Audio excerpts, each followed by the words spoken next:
but anyways, that's just what I do. So how are y'all doing today? Good. All right. 1976, movie came out called The Network. It was about a fictional television network called UBS, Union Broadcasting Station. Had Faye Dunaway, Peter Finch, Robert Duvall, and it was Howard Beale was a character that was the anchor of the major news show, and they were losing a lot of money, and he found out 2 weeks before he was going to be fired that they were going to can him, and he felt like he was the scapegoat. So he goes on live television, and he gives perhaps the greatest line in cinema history. He says, "I'm as mad as hell, and I'm not gonna take it anymore." And then he starts to implore other people.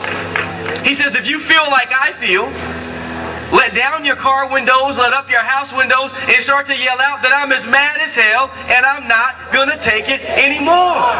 Anybody else feel that way today? Now, I know I felt that way. Growing up, my mom had me at 16. My father was killed when I was 3. I lost 3 friends to murder by the time I was 16, and I lived in a 3-bedroom trailer with 10 people. We were on food stamps, government cheese. We didn't have health care. And I remember going on then to Stanford University and finishing at the top of my class and being mentored by Condoleezza Rice and going on and playing in the NFL.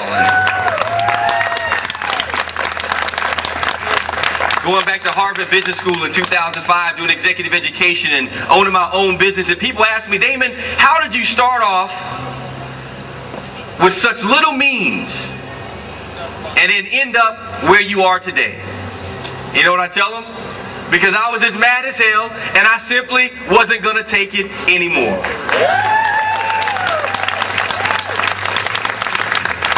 And I know that people are feeling that way right now because we have a federal government that has not learned its history lesson. And the history lesson is this, is that socialism doesn't work. Look at the difference between North Korea and South Korea. The difference between old East Germany and West Germany. The difference between Cuba and Mexico, Russia, China, India have all tried these forms of government and it didn't work. Why didn't it work? Because government-funded top-down programming leaves you with costs that continue to escalate even when revenues go down. Right now, Social Security, Medicare, Medicaid are not funded. Costs have exceeded the amount of revenues that we have coming in.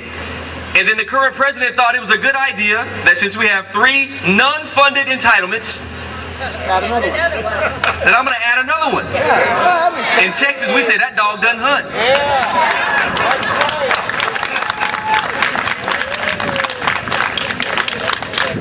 And so we find ourselves with debt that is escalating. And the real problem that we have here, if I can just add a little substance to this, not just a lot of red meat, is that we have created government uncertainty. Listen to this. This is critically important. I've been out to New York and I've met with Bloomberg and I've met with Louis Bacon, I've met with investment banking firms and I've met with the top think tanks in the country. And what you're finding is that non-financial sector companies have $1.7 trillion of cash. That's about 15% more than they had in 2007 before the recession began. And yet they're not hiring. Intel brought in $700 million last quarter, the highest quarterly earning in over a decade, yet they're not hiring. Alcoa has brought in $500 million since the beginning of the year, yet they're not hiring. Pfizer has $26 billion of cash reserves, yet they're not hiring. So the question that begs is, why are they not hiring? They're scared. Exactly, because they're scared, because there's uncertainty. They're hoarding their money because the 2001-2003 taxes are going to expire in January and they can't figure out what their tax liabilities are going to be. They're hoarding their cash because of this new financial regulatory bill that's passed with over 500 new regulatory rules. And you compare that to Sarbanes-Oxley, which passed in 2002 as a result of all the accounting scandals like in companies like Enron. Only 16 new regulatory policies compared to 500, 30 times larger. They're hoarding their money because there's uncertainty because of the amount of debt that's being projected by the President's Office of Management and Budget. Debt is going to be 90% of GDP in 4 years. That's not the CBO. That's the President's Budget Office, Peter Orszag, giving that number. Now, what's dangerous about that? Think about this. Greece had a debt that was 75% of GDP before the recession. And And then the recession came, revenues dropped, now debt shot up to 114% of GDP. And that put them in a situation where they were no longer fiscally solvent. And if we have a debt that shoots up to 90%, what if we face another Great Recession? What if we face another September 9/11? What if we face another Katrina? What if we face another BP oil spill? Or God forbid, we face multiple or successive of these types of incidents. That's why it's irresponsible to run debt up to that high, because it puts us in a position where we cannot respond to the next emergency. And I am as mad as hell, and I'm not going to take it anymore.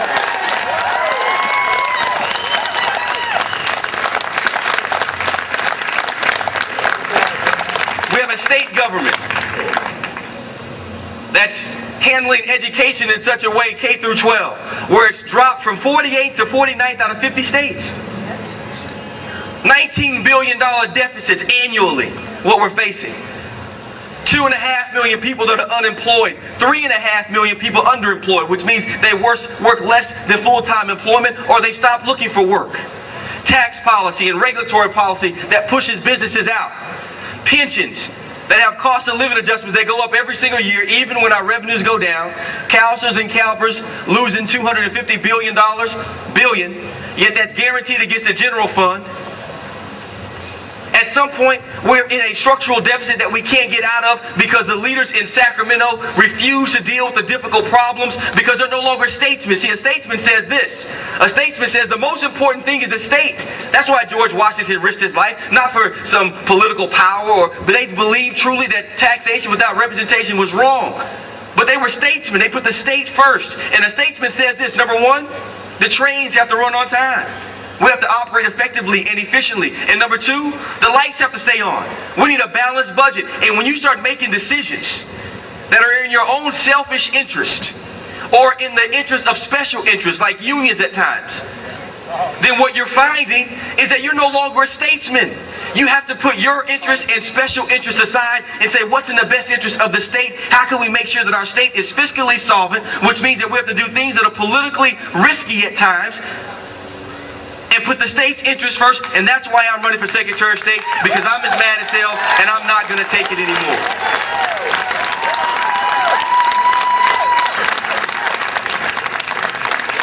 Now, Secretary of State, I've got multiple platforms. There's two things I want to talk about today. One, it's time that we have photo ID for people to register and vote.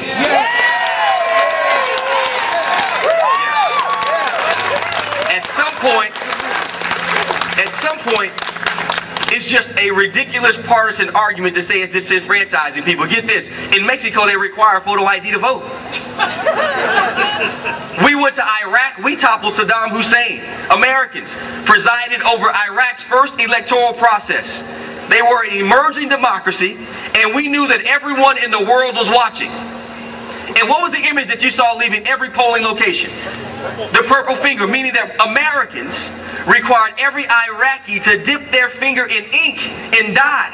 So they couldn't go from precinct to precinct and vote. And yet in California, we won't require photo ID? Is Iraq's democracy more important than our democracy? Absolutely not. The only way to guarantee that it's impossible to cheat, that there's one person and one vote, is that we have photo ID at registration, not just at the polls, but at registration, because so many people are mailing their ballots in. Secondly, the Secretary of State manages all the business filings. And so you're the only elected official in the entire state that gets a notice every time a business shuts down or leaves, because people pull their business filing. And what we're not doing, and what I plan on doing, are exit interviews. We should find out which tax policies and which regulatory policies are pushing businesses out.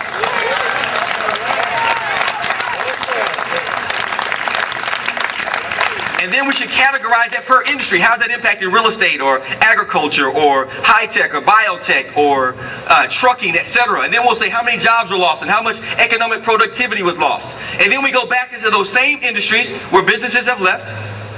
And then we maybe interview the top 10 businesses and say, you know what, are you contemplating leaving? And now we can go back to the state legislature and say, listen, we've already lost thousands of jobs. We can potentially lose thousands of more jobs if we don't make these certain changes in tax and regulatory policy. So those are the kinds of things that I want to do as Secretary of State.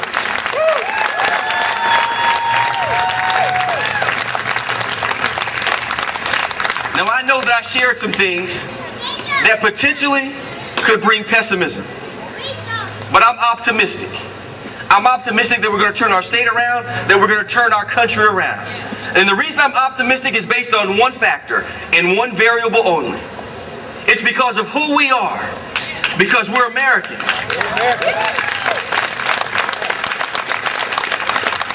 And it means something to be an American. Don't miss this. It means something special to be an American. We're different. We're special. I was talking to Condi Rice about this 2 weeks ago, and she said that she traveled the world as Secretary of State. People were enamored with this American dream concept. But it's not just what we can do individually. It's what we can do collectively. It's the fact that China has 1.2 billion people and only a $5 trillion economy. That we have 310 million people and a $14 trillion economy. How is it that we have 4 times fewer people, yet 3 times larger economy? It's because we're the most productive people in the world. It's that we can go from 5 books in our hands to the idea of a backpack and carrying 10 books on our back, to the next idea of an iPad or a Kindle and carrying 1,000 books in a piece of technology. We just go through that process more effectively, more efficiently, more proficiently than any other group of people in the world. We are Americans. We are unique and we are different.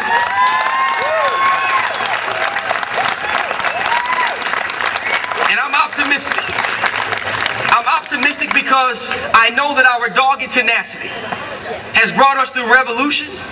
Another generation went through Civil War and Reconstruction. We went through World War I, Great Depression, World War II. We made it through Korea, Vietnam, made it through Jimmy Carter.